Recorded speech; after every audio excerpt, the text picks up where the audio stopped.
바울이 에베소에서 만난 사람들은 대략 12명 정도 되는 제자들이었습니다.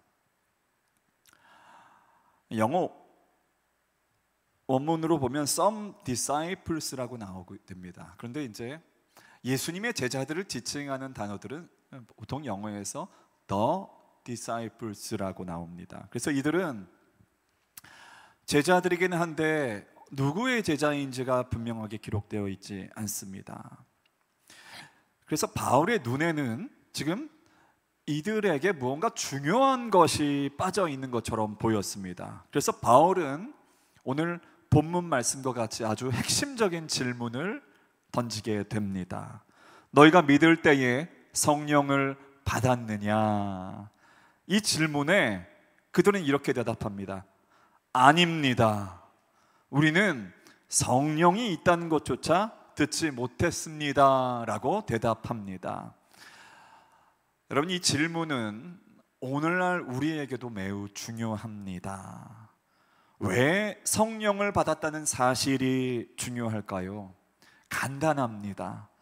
성령의 세례와 성령의 충만함과 능력을 경험하지 못한다면 우리가 가지고 있는 기독교 신앙은 단지 하나의 이론에 불과합니다. 머리로 아는 지식에 이를 뿐 실제적인 능력이 없다는 것입니다. 바울의 질문에서 우리가 주목할 부분이 있습니다. 바로 너희가 믿을 때입니다. 이 성령의 능력과 세례, 충만함은 아무나 받는 것이 아닙니다. 오직 예수 그리스도를 믿는 사람에게 성령이 임하십니다. 하지만 이 말씀은 또한 중요한 사실을 내포하고 있습니다. 예수는 믿지만 성령의 체험은 없을 수도 있다는 것입니다. 너희가 믿을 때에 성령을 받았느냐? 이 말씀은 두 가지로 해석할 수 있어요. 언어적으로 보면 예수를 믿은 바로 그 순간 성령을 체험했느냐? 이런 뜻이 될 수도 있고요. 예수를 믿은 이후에 성령을 체험했느냐라는 뜻으로도 볼 수 있습니다. 여러분, 이 두 가지는 모두 실제로 일어나는 일입니다. 어떤 사람은 예수를 믿는 바로 그 순간 성령을 체험하고, 어떠한 사람은 예수님을 믿고 난 이후에 성령을 체험하기도 합니다. 사도행전 10장 말씀에 보면 이제 고넬료와 그의 가족들이 등장합니다. 그들에게는 먼저 성령의 세례가 임하였습니다. 그 이후에 물세례를 받는 경우도 있습니다. 사도행전 10장 말씀 제가 읽기 원합니다. 베드로가 이 사람들이 우리와 같이 성령을 받았으니 누가 능히 물로 세례 베품을 금하리요라고 말하면서 그들에게 세례를 주었습니다. 우리가 이제 복음서에 등장하는 예수님의 12 제자들을 한번 생각해 보기를 원합니다. 그들은 예수님과 동거동락했습니다. 함께 먹고 마시며 살았습니다. 3년 반 동안 예수님의 설교를 듣고 직접 듣고 예수님이 행하신 수많은 기적들을 체험했습니다. 그들은 또 십자가를 직접 경험한 증인들이었습니다. 십자가뿐만 아닙니다. 다시 살아나시고 다시 살아나신 예수님, 그리고 부활하신 이후 승천하신 예수님과 함께 교제하며 식사하며 함께 이야기 나눴던 사람들입니다. 여러분, 부활하신 이후에 40일 동안 동행하시다가 하늘로 올라가시는 승천의 광경까지 이 제자들은 보게 되었습니다. 여러분, 이들에게 예수를 모른다거나 예수 믿지 않는다고 말할 수 있을까요? 그렇지 않아요. 이 제자들보다 예수님을 더 잘 아는 사람들이 당시에 없었습니다. 그런데 예수님께서는 그들에게 이렇게 말씀하셨습니다. 사도행전 1장 4절 말씀에 보면요, 예수님이 승천하시기 직전 바로 제자들에게 이렇게 말씀하십니다. 예루살렘을 떠나지 말고 내게서 들은 바 아버지께서 약속하신 것을 기다리라. 아직은 때가 아니라는 것이에요. 제자들아, 너희가 먼저 받아야 하고 너희가 먼저 경험해야 하고 너희가 먼저 체험해야 할 것이 있다라고 예수님께서는 말씀하시는 것입니다. 약속하신 것을 받기 전까지는 절대로 떠나지 말라는 말씀이었어요. 여러분, 우리는 이 예수님의 말씀을 깊이 주목해 보아야 됩니다. 여러분이 예수님을 믿지 않는다는 것이 아니에요. 십자가를 안 믿는다는 것이 아니에요. 부활을 안 믿는다는 것이 아니에요. 다 믿어요. 여러분 가운데서 재림을 다 믿고 계시잖아요. 다시 오실 예수 그리스도를 믿잖아요. 근데 중요한 것은 과연 성령으로 옷 입었느냐입니다. 우리의 이성들, 지식들, 노력, 의지로 교회에 나와서 우리가 예배를 드리고 또 각자 선을 행하고 또 전도를 하고 우리가 그렇게 살아갈 수는 있지만, 여러분, 성령의 은혜를 옷 입고 성령의 능력으로 옷 입고 그분의 능력을 힘입어서 신앙생활하고 있는가는 차이가 있다는 것입니다. 근데 단지 차이가 아니라 결정적인 차이라는 것입니다. 여러분, 예수님은 제자들을 곧바로 세상에 보내지 않으셨습니다. 먼저 그들이 기도하게 하셨습니다. 여러분, 우리 교회 성도들 살펴보게 되면 지금 졸업 시즌에 졸업 중요합니다. 진로 너무 중요합니다. 취업 너무 중요합니다. 논문 쓰는 것도 중요합니다.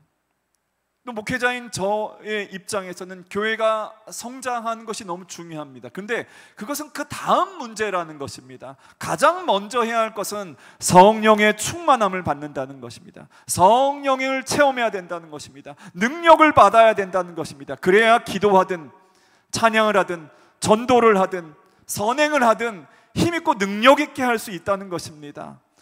예수님께서 제자들에게 예루살렘을 떠나지 말라고 하신 이유가 바로 여기에 있습니다.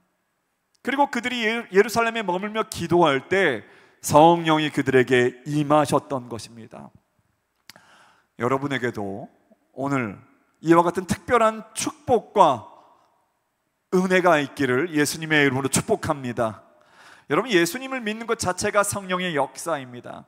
그런데 우리가 한번 생각해 볼 것은 예수님을 영접했다는 것이 무엇인지 한번 생각해 보기 원합니다. 예수님을 영접하고 구원받는다는 것은 바로 예수 그리스도가 하나님의 독생자이시며 아들이시며 저와 여러분의 죄를 위해 십자가에 못 박혀 죽으신 분이라는 사실을 마음으로 믿고 그분을 내 삶의 왕으로, 주인으로 받아들이는 것입니다. 그래서 요한복음 1장 12절은 영접하는 자, 곧 그 이름을 믿는 자들에게는 하나님의 자녀가 되는 권세를 주셨으니라고 말씀하고 있습니다. 그래서 이제 구원받는다는 것은 우리의 삶의 변화를 가져오게 됩니다. 첫 번째는 신분의 변화입니다. 여러분, 신분의 변화, 우리가 전에는 마귀의 자녀에서 하나님의 자녀로 변하게 된 것입니다. 세상의 사람에서 하나님의 백성으로 신분이 변화되는 것입니다. 그래서 이제 우리는 천국의 시민권을 소유하게 되었습니다. 두 번째는 위치의 변화입니다. 죄의 종로로 타던 저와 여러분이 이제 하나님의 아들이 되고 예수님의 친구가 되었습니다. 또 본질의 변화가 있습니다. 본질상 진노의 자녀였던 우리가 이제 의의 자녀가 되어서 위롭다함을 얻게 되었습니다. 네 번째는 법적 지위의 변화입니다. 우리가 하나님의 상속자가 됩니다. 여러분, 이것이 너무 중요합니다. 예수님과 함께 유업을 받을 자가 되는 것입니다. 로마서 말씀에 보면 양자의 영을 받아서 하나님의 자녀가 되어서 하나님을 아버지라고 우리가 부를 수 있게 되었습니다. 여러분, 이것이 바로 구원입니다. 그런데 이렇게 신분의 위치에 본질과 법적으로 우리가 변화되었어도 우리가 능력을 받은 것은 아닙니다. 여러분, 구원받았지만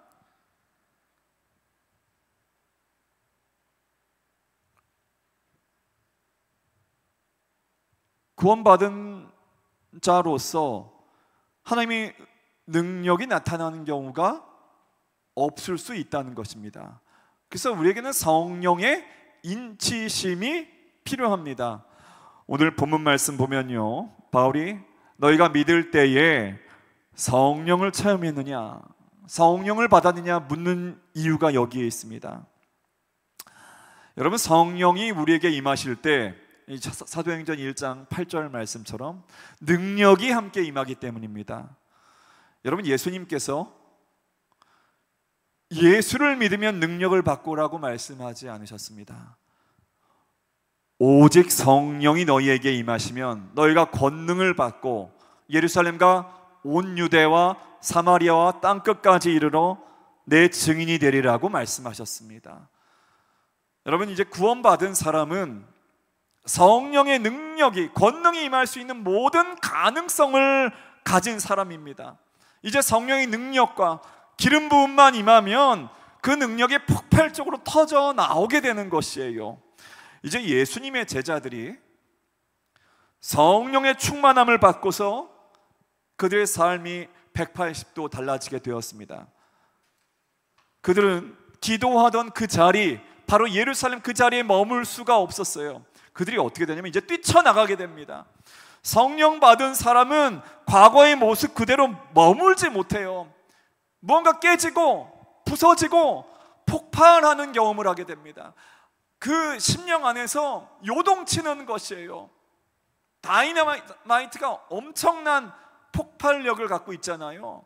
성령 받은 사람들의 심령이 이제 폭발할 것 같아요. 여러분, 우리 안에도 이제 이런 일들이 있어야 됩니다. 제가 그래서 이 부분에 관해서 굉장히 관심을 가지고 있습니다. 여러분, 사람은 자신이 경험한 것에 관심 많기 때문입니다. 저에게 오는 모태신앙으로 자라서 교회 생활이 너무 익숙했어요. 그런데 예수님을 인격적으로 만났을 때, 그리고 성령을 체험했을 때, 그것은 전혀 다른 세계였습니다. 머리로만 믿던 예수님이 아니었어요. 그냥 교회 다니고 찬양대 봉사하고 헌금하던 이 정도가 아니었습니다. 그래서 제가 가끔 왜 요즘보다도 한 20년 전, 30년 전, 왜 선교사님들이 왜 이렇게 오죽했으면 복음을 전하러 이렇게 막 뛰쳐나갔을까? 다른 나라로 막 복음을 듣지 못한 사람들에게 복음을 증거하기 위해서 그들이 왜 이렇게 뛰쳐나갔을까? 이렇게 생각했습니다. 왜 그랬을까요? 성령의 감격과 가슴 벅찬 은혜가 너무 크기 때문에 가만히 있을 수가 없는 것이에요. 자, 앞에서도 이렇게 살짝 웃고 계신 분이 계신데, 여러분, 배에서 생수가 터지듯이 이게 부서지고 깨지고 녹아내리고 변화되는 경험을 통해서 가만히 있을 수가 없는 것이에요. 복음을 전하지 않고서는, 예수 그리스도의 증인이 되지 않고서는 견딜 수가 없는 것이에요. 여러분, 어떠한 사람은 논리적으로 복음을 이해하고 의지적으로 결단하여 예수님을 믿게 됩니다. 그런데 성령님이 임하지 않으면 그 사람의 자아가 여전히 그대로 있어요. 자아가 깨지지 않아요. 그런데 성령이 임하시게 되면 자신의 자아가 부서지는 경험을 하게 됩니다. 성령이 임하게 되면 예수님이 말씀하셨던 것처럼 자기를 부인하고 자기 십자가를 지고 나를 따르라는 예수 그리스도의 말씀을 영으로 이해하게 되는 것이에요. 벌써 소천하신 지가 30년도 넘으셨는데, 이제 하늘산 기도원이라는 곳에 설립자이셨던 고 이천석 목사님이라는 분이 계셨어요. 이분이 한국 교회 부흥 운동에 어떻게 보면 한 획을 그었던 인물이었습니다. 당시 이분이 활동하던 시기에 60년대, 70년대, 80년대 한국 교회에 기여한 것은 강력한 은혜 체험이었습니다. 그리고 절망하고 피폐한 민족의 희망과 용기를 외쳤던 것입니다. 그리고 성령의 은사를 통해 하나님의 살아계심과 성령의 역사를 증거한 것이 이분이 기여한 것입니다. 또한 이분이 장학재단을 만들어서 인재를 양성한 것들도 한국교회에 기여한 것 중에 하나입니다. 이분이 생전에 이렇게 말씀하셨어요. 불도저로 밀어버리듯 복음을 전해야 한다. 여러분, 때때로 그래서 이런 기록들을 보거나 이분을 직접 만났던 사람들을 보면 이분이 이렇게 기도원에서 부흥 집회를 인도하시고 또 말씀을 전할 때에 이렇게 거친 표현들을 사용하셨어요. 인격적으로 대하기보다 부서져야 하는 사람들이 있기 때문에 당시에 그런 언행들과 이런 사역들이 통용이 되었던 시기입니다. 깨지고 부서지고 녹아내려야 되는데 그것이 안 되면 평생 믿을까 말까 하며 살아간다는 것이에요. 이런 사람들은 활활 타오르는 촛불이 아니라 꺼져가는 촛불과 같다는 것입니다. 바람을 막아주면 겨우 그냥 살다가 보호막을 벗겨놓으면 그냥 간들거리다 꺼지는 촛불과 같다는 것입니다. 자기 혼자 믿음 지키기도 버거운 사람들. 여러분, 그래서 우리가 살펴보아야 됩니다. 자신이 성령 받았는지 안 받았는지는 기도해 보면 됩니다. 성령 받지 않은 사람 5분 동안 기도하는 거, 10분 동안 기도하는 거 버거워합니다. 근데 성령 받은 사람은 가만히 앉아 있을 수가 없어요. 감격에 겨워서 어깨춤이 쳐지기도 하고 가만히 있지 못합니다. 성령 하나님이 내 안에 들어오셨는데 어찌 흥분하지 않고 점잖게 믿을 수 있다는 거예요. 여러분, 성령님은 우리에게 주시는 하나님의 선물입니다. 여러분, 많은 사람들은 새 차를 구입하고 새 집을 구입하면 너무 흥분합니다. 너무 기뻐합니다. 그런데 예수님 믿고도 흥분하지 않는 사람들이 있습니다. 여러분, 그럼 영적으로 살펴봐야 됩니다. 영적으로 지금 병든 상태인지, 영적으로 지금 깨어지지 않은 상태인지 살펴보아야 됩니다. 여러분, 우리가 찬양 부르는 것을 통해서도 알 수 있습니다. 성령 받은 사람은 찬송을 부르며 찬양을 드릴 때에 감격과 기쁨과 그 안에서 감동이 있습니다. 그런데 그렇지 않은 사람들은 그 시간이 자기와 상관없는 시간처럼 느껴질 수도 있습니다. 여러분, 또한 성령 받은 사람, 기도하는 것, 시간 가는 줄 모르고 기도하는 사람입니다. 찬송이 저절로 나오는 사람입니다. 그리고 사람들을 향한 사랑이 점점 커지게 됩니다. 그러면 그러한 사람들, 성령 충만한 사람들 주위에는 사람들이 모이게 됩니다. 그리고 기도 응답이 빠르기 때문에, 기도하면 응답이 빠르고 분명하기 때문에 삶의 곳곳에서 기적과 능력을 체험하게 됩니다. 그런데 성령 충만하지 않은 사람은 사람들을 내보내게 될 수도 있습니다. 봉사하고 사역하고 섬긴다고 하지만 신경질을 내고 원망과 불평이 가득 찰 수도 있습니다. 여러분, 바울은 에베소 제자들에게 이렇게 물었습니다. 너희가 믿을 때에 성령을 받았느냐? 그들은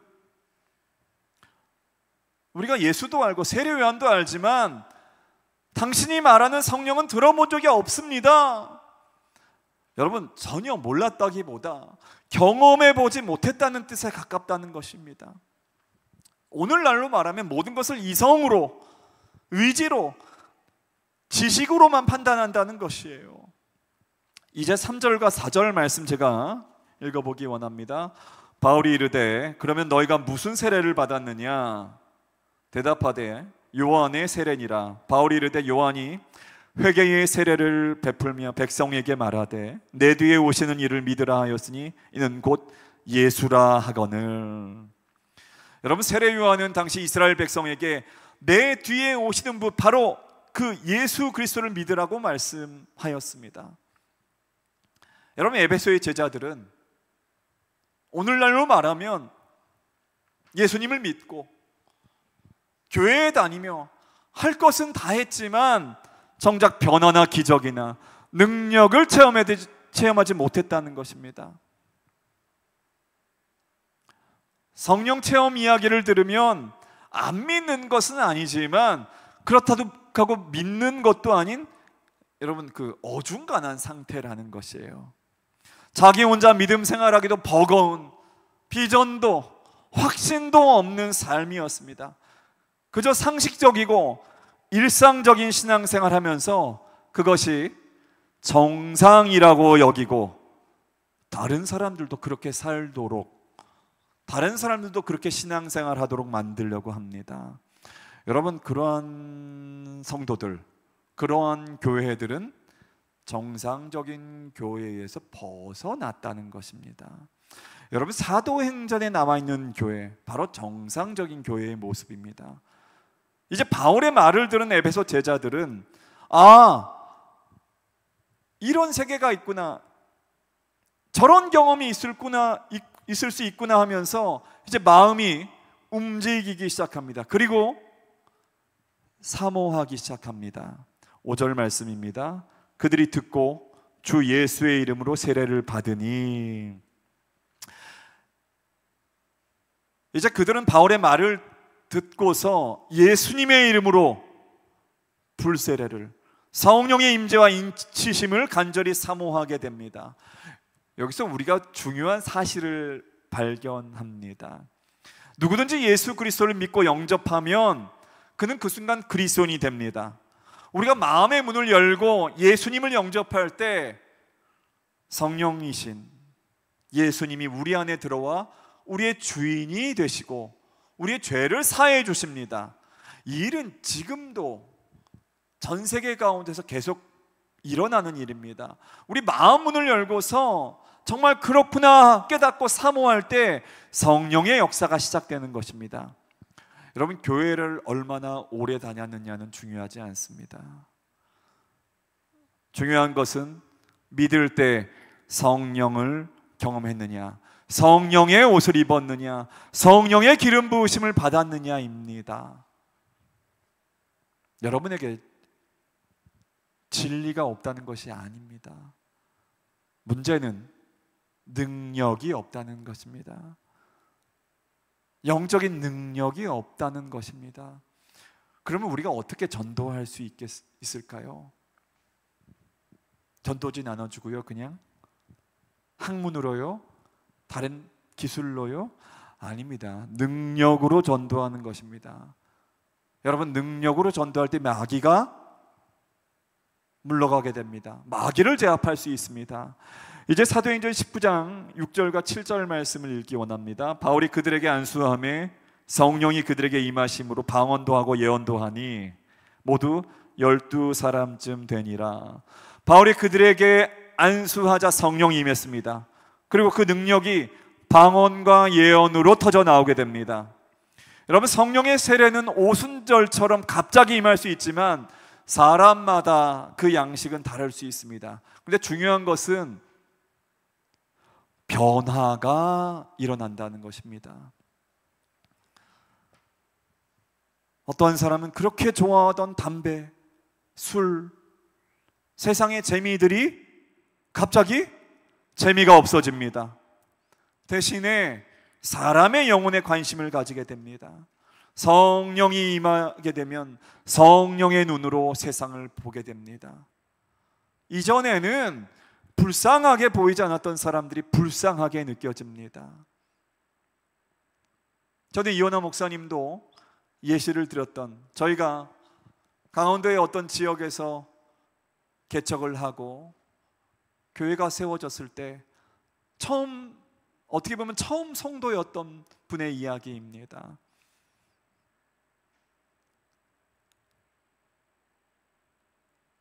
동생인 전라도 지역에 살던 동생의 소개를 통해서 우리 교회에 오게 되었고, 저희 부부가 신방을 가서 이분에게 복음을 전하고 그분에게 안수하며 기도했을 때 그분에게 성령이 임하고 그 안에 기름 부음이 힘이 넘친 것을 경험하게 되었습니다. 이분의 삶이 변하게 되는 것입니다. 그 전에는 세상적으로 살았는데, 여러분, 그 삶의 변화를 누가 가장 잘 알까요? 부부라면 남편이 잘 알게 됩니다. 남편이 그 이후에 간증하는 것입니다. 아내가 변하게 됐다고. 그래서 그분은 지금 이제 그 교회에서 권사님으로 계시는데, 그 전까지는 어떻게 보면 무속의 영향을 받기도 하고 불신자로 살다가 예수님을 영접하고 안수를 받고 성령의 기름 부으심이 그분에게 임한 다음에 그분 안에 있는 이제 영혼들에 대해서 관심이 커져가게 되었습니다. 전도를 하게 될 때도 가장 열심히 전도하게 되고, 새벽 기도할 때도 가장 먼저 나와서 기도하는 사람이 되었습니다. 금요일 철야할 때도 동생분과 함께 항상 자리를 지키고, 일터를 마치고 난 다음에도 기도의 자리로 가장 먼저 나왔던 성도가 오늘 간증해서 나누게 되었습니다. 여러분, 성령이 임하게 되면 그 영혼이 변하게 됩니다. 삶이 변하게 됩니다. 이렇게 변해야지만 다른 사람들을 구원으로 이끌 수 있습니다. 여러분, 바울이 안수했을 때 성령이 임했는데, 이는 성령 받은 사람을 통해 성령께서 역사하신다는 것을 보여줍니다. 여러분, 성령 받지 않은 사람을 통해서는 성령의 역사가 일어나지 않아요. 물론 어떤 사람이 성령 받았다고 해서 그가 인격적으로 도덕적으로 완전하다는 뜻은 아닙니다. 다른 문제예요. 성령의 열매 맺는 삶은, 여러분, 우리가 말씀드렸습니다. 날마다 성령의 충만함을 사모하며 성령의 인도하심에 따라서 우리가 자기를 부인하고 자기 십자가를 지고 예수님을 따라가는 길입니다. 우리가 간절히 사모해야 됩니다.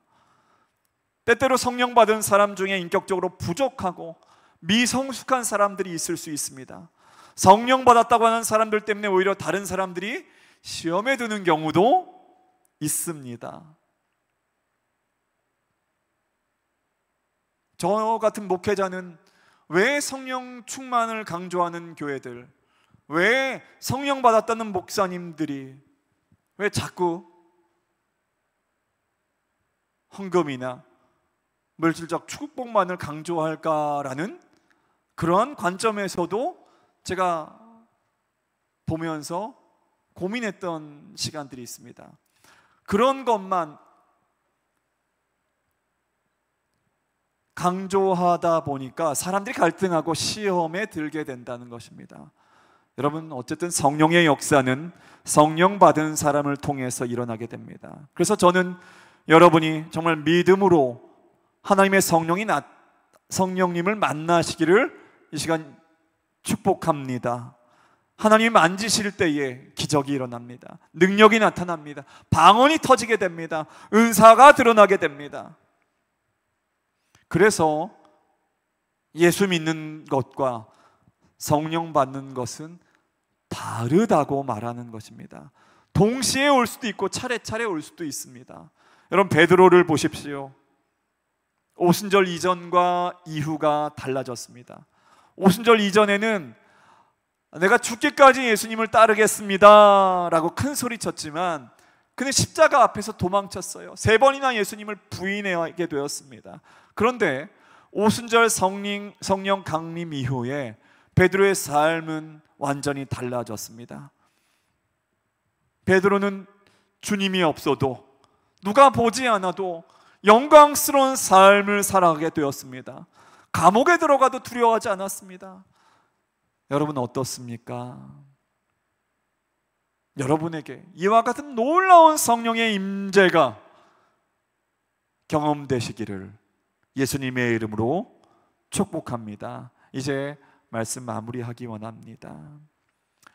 여러분, 성령이 임하면 영적인 통찰이 생기게 됩니다. 그러면 어렵던 말씀도 쉽게 이해됩니다. 그 어렵던 말씀도 가슴에 와닿기 시작합니다.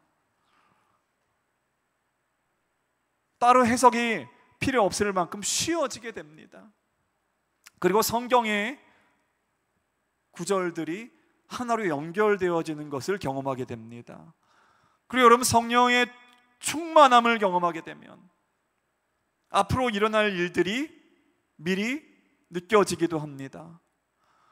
그리고 무엇보다도 예수 그리스도에 대한 사랑과 관심이 이전과는 비교할 수 없을 만큼 커지게 됩니다.